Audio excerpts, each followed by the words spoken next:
Assalamualaikum warahmatullahi wabarakatuh. Perkenalkan, nama saya Lisa Nisa Putri, NPM 243150009, kelas TE 24A. Di sini saya akan menjelaskan mengenai materi kimia larutan. Pengertian larutan.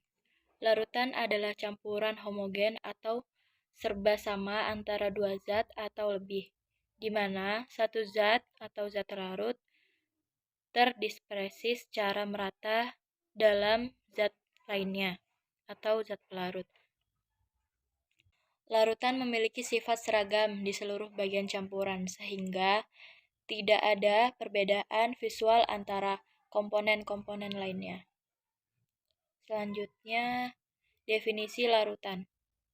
Zat yang jumlahnya banyak disebut pelarut dan zat yang jumlahnya sedikit disebut terlarut. Larutan sama dengan pelarut ditambah zat terlarut. Selanjutnya, pelarutan biasanya air jumlahnya banyak dan zat terlarut jumlahnya lebih sedikit. Sifat-sifat larutan. Larutan elektrolit. Larutan yang dapat dihantarkan listrik karena adanya ion-ion bebas seperti larutan garam NaCl atau asam HCl. Kedua, larutan non-elektrolit, yaitu larutan yang tidak dihantarkan listrik karena tidak menghasilkan ion-ion bebas seperti larutan gula atau alkohol. Selanjutnya, ionisasi larutan elektrolit. Elektrolit dapat berupa senyawa ion atau kovalen polar. Dan jika senyawa ini dilarutkan dalam air, maka ion akan bergerak bebas dan larutannya dapat menghantarkan arus listrik. Banyaknya sedikitnya elektrolit yang terionisasi dinyatakan dengan derajat ionisasi atau alfa. Berikut contoh soalnya. Sebanyak 0,6 mol suatu asam dilarutkan dalam air. Ternyata hanya 0,2 mol yang dapat terionisasi. Tentukan harga alfa dan jenis larutannya. Di sini kita jawab, alfa sama dengan mol zat terionisasi dibagi mol zat yang terlarutkan. Sama dengan mol zat terionisasi 0,2 dibagi mol zat yang terlarutkan 0,6. Maka hasilnya 1/3. Maka jenis larutan adalah elektrolit lemah. Berikut konsentrasi larutan dan rumus-rumusnya. Selanjutnya, perhitungan jumlah zat terlarut. Mol zat terlarut sama dengan liter dikali M atau molar. Pengenceran larutan tidak mengubah jumlah mol zat terlarut. Ini rumusnya yaitu V1M1 sama dengan V2M2. Contohnya, berapakah mili air yang harus ditambahkan pada 200 larutan NaOH 0,5 M sehingga molaritasnya menjadi 0,2 M? Penjelasannya, V1M1 sama dengan V2M2. Ini rumusnya. Selanjutnya, V1 adalah 200 dan M1 0,5. Dan di sini kita mencari V2. V2 belum ditentukan, maka M2 adalah 0,2. 200 dikali 0,5, 100 sama dengan 0,2 dikali V2. V2 sama dengan 100 dibagi 0,2 sama dengan 500 mili. Jadi, volume air yang harus ditambahkan adalah 500 mili dikurang 200 mili sama dengan 300 mili. Next, pencampuran konsentrasi yang berbeda. M sama dengan V1M1 ditambah V2M2 dibagi V1 ditambah V2. Contoh soalnya, jika 200 mili larutan H2SO4 0,1 M dan 100 ml larutan H2SO4 0,7 M dicampurkan, berapa konsentrasi molaritas larutan yang baru? Penyelesaiannya bisa dilihat. M sama dengan V1M1 ditambah V2M2 dibagi V1 ditambah V2. M, V1-nya 200 dan M1 0,1 ditambah V2 100 ditambah M2 0,7 dibagi V1 200 ditambah V2 0,7. Maka M sama dengan 20 ditambah 70 dibagi 300.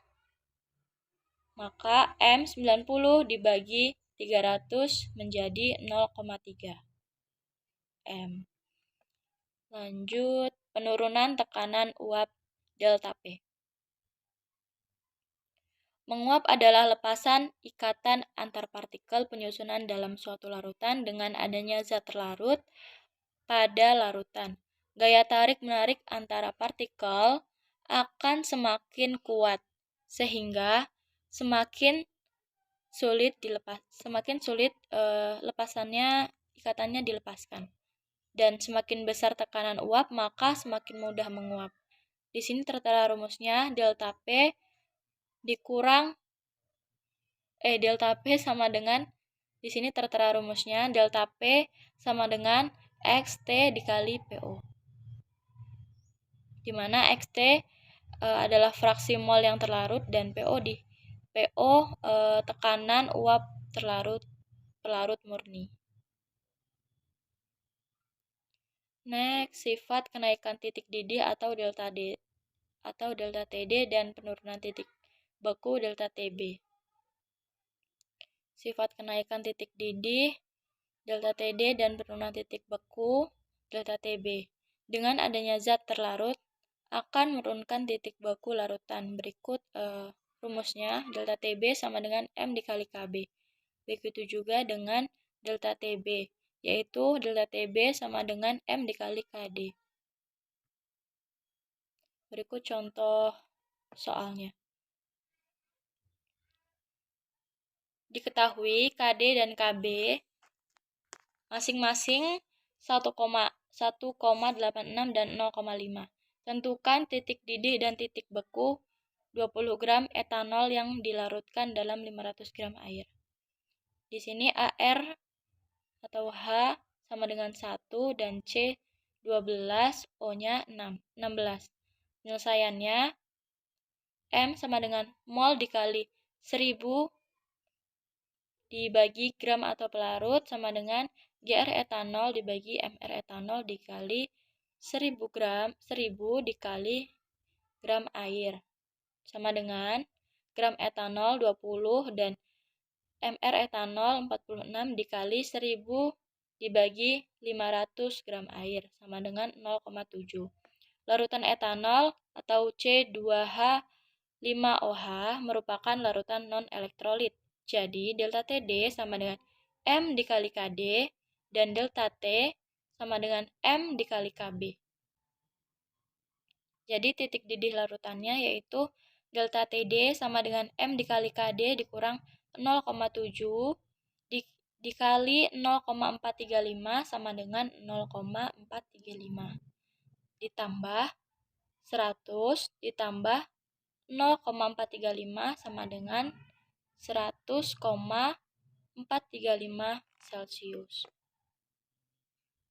Selanjutnya delta TB sama dengan M dikali KB dikurang M dikali KB sama dengan 0,7 dikali 1,86 sama dengan 1,617.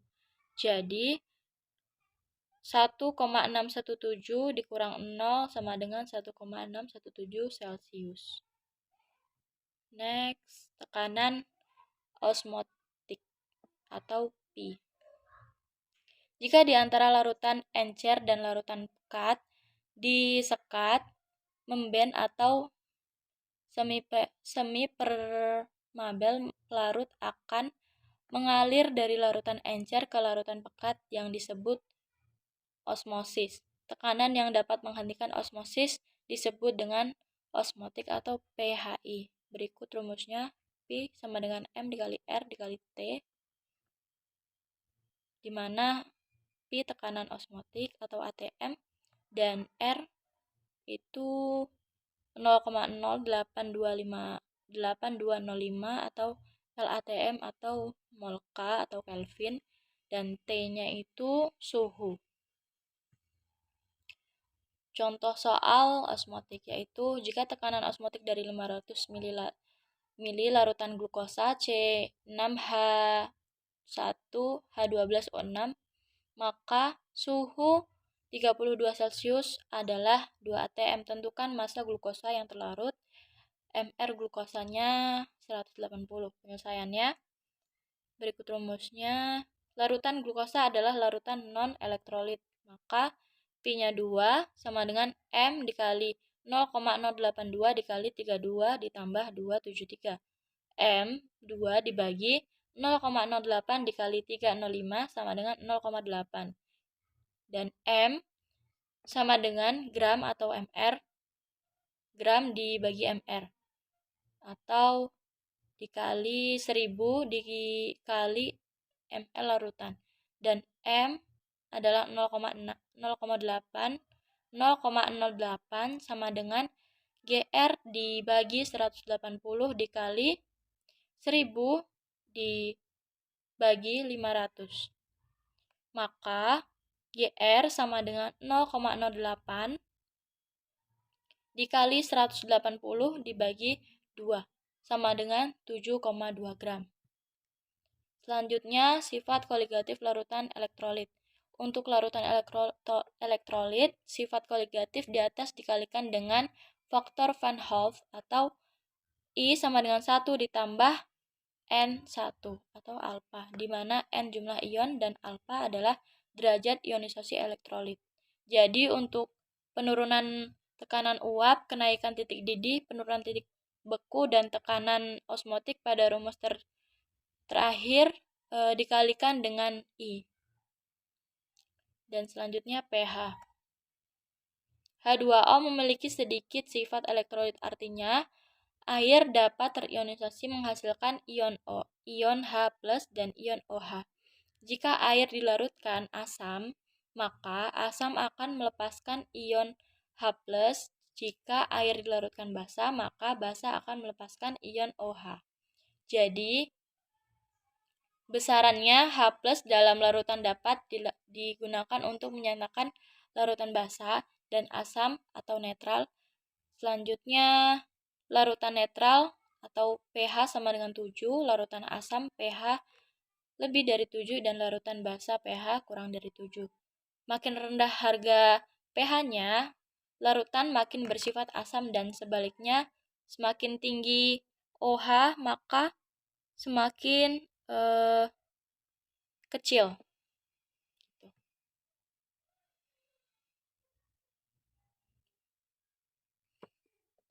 Baik, terima kasih atas perhatiannya. Bila ada salah kata, mohon maaf. Saya akhiri. Wassalamualaikum warahmatullahi wabarakatuh. Baik, sekian presentasi dari saya. Bila ada salah kata, mohon maaf. Saya akhiri. Wassalamualaikum warahmatullahi wabarakatuh.